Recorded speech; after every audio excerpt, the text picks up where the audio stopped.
it's voluntary. You don't have to. You do it because you want to. And you do it out of love. Because Krishna is the most wonderful person. Krishna is the most attractive person. Krishna has the greatest qualities. He's the purest. He's the most beautiful, and so on. So because of Krishna's wonderful qualities, everyone actually wants to serve out of love.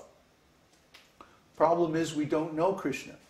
And the reason we don't know Krishna is that a bunch of people about 2,000 years ago made a decision that, well, actually we don't want anybody to know what is really God, or what is really the soul, or what is really consciousness, or what is really the relationship between the soul and God. We want to keep the people ignorant. We're going to make this a big, big secret. And we especially don't want them to know that in India there's a civilization that has had this knowledge forever, and which is based on this knowledge, and which gives this knowledge to everybody to empower them to become self-realized. We definitely don't want people to know that. So let's burn the library at Alexandria that has all of this knowledge, the closest place that has all this knowledge. And let's kill all these people who went to India to study, or who have some knowledge that we don't want them to have. And let's burn all these books that have this knowledge in it. And let's make a church that pretends to teach spiritual life, but doesn't really. We talk about God, we talk about the soul, but we don't ever define the terms, or we don't ever know what they really are.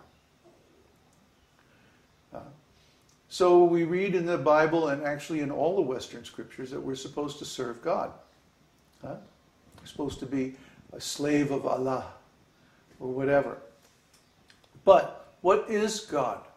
What is the soul? And what is the nature of this service? That is never discussed.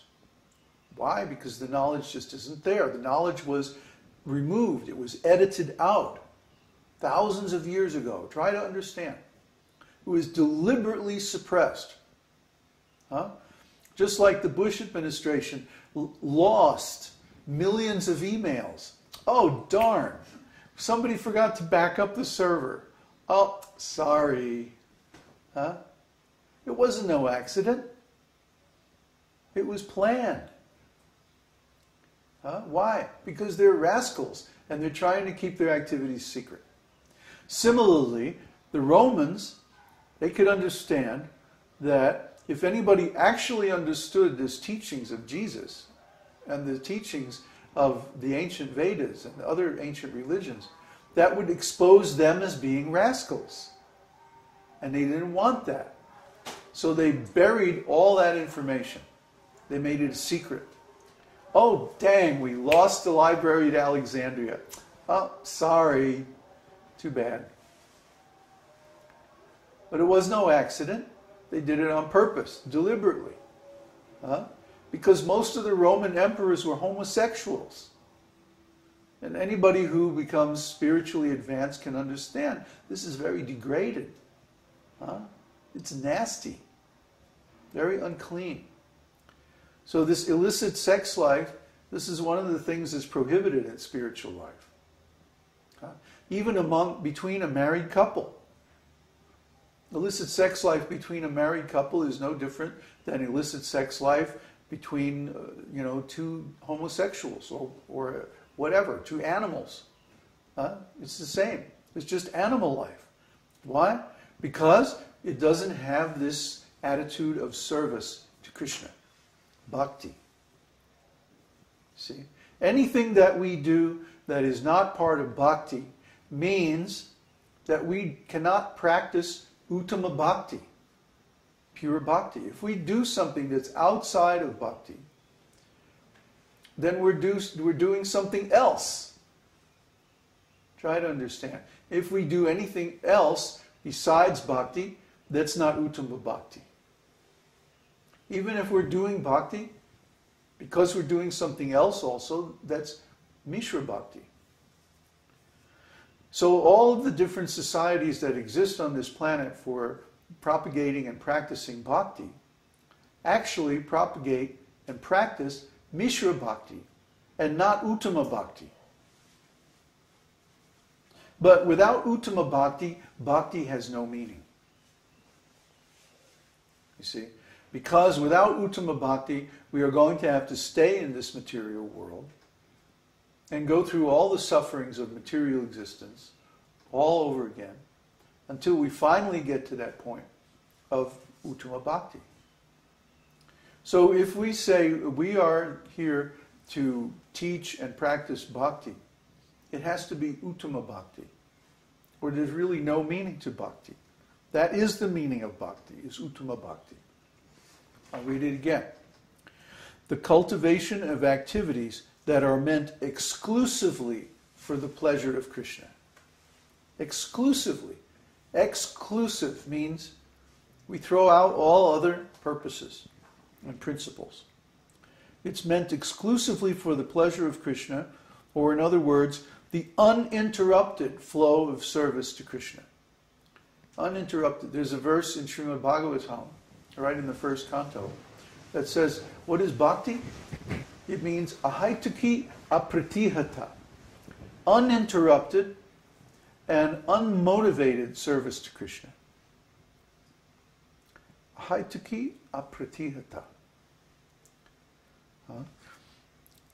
Performed through all endeavors of the body, mind, and speech. That pretty much covers everything, huh? Body, mind, and speech. All endeavors. And through the expression of various transcendental sentiments, bhāvas.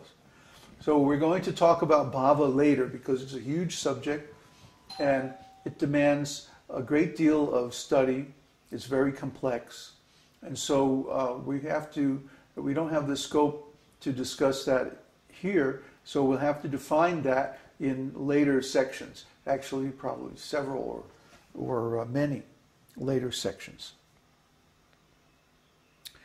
So, bhakti is not covered by jñāna, speculative knowledge, or karma, reward-seeking activity, and it's devoid of all desires other than the aspiration to bring happiness to Śrī Kṛṣṇa. If we have any other desire in our heart, if we want wealth or fame or any other kind of enjoyment in this material world, then we cannot perform Uttama-bhakti. We cannot perform pure devotional service. Because pure devotional service means we have no other desire than to please Krishna. Now, we may do things in this world that bring fame and wealth and so many other things. Knowledge. But if we do them as service to Krishna, meaning motivated by serving Krishna, then that's bhakti. It's not that we have to give everything up and live as a poor, ignorant beggar in the woods or something like that. But it means that however we live, whatever we do it for Krishna's pleasure. For example, to teach bhakti requires a certain amount of fame. People have to know us. People have to recognize us that we're doing this teaching. And then they can come and hear and benefit from it. So yes, there's a certain amount of fame involved, but we're not doing it because of the fame. The fame is just one more tool that we're using to serve Krishna. Similarly, it requires a certain amount of knowledge to be able to teach this stuff. So we have to know not only the terminology and the scriptures and so on, we have to know the means of presentation. We have to know how to set up a camera and get on the internet and do all this stuff. So there's a certain amount of knowledge required, but we're not doing it for the knowledge. We're doing it to please Krishna. You see the difference? It's not that I think, well, I will become so intelligent. There are people who are like that. They're studying these scriptures and then they're using them to hit people over the head with their knowledge. I know more than you. I can defeat you in an argument.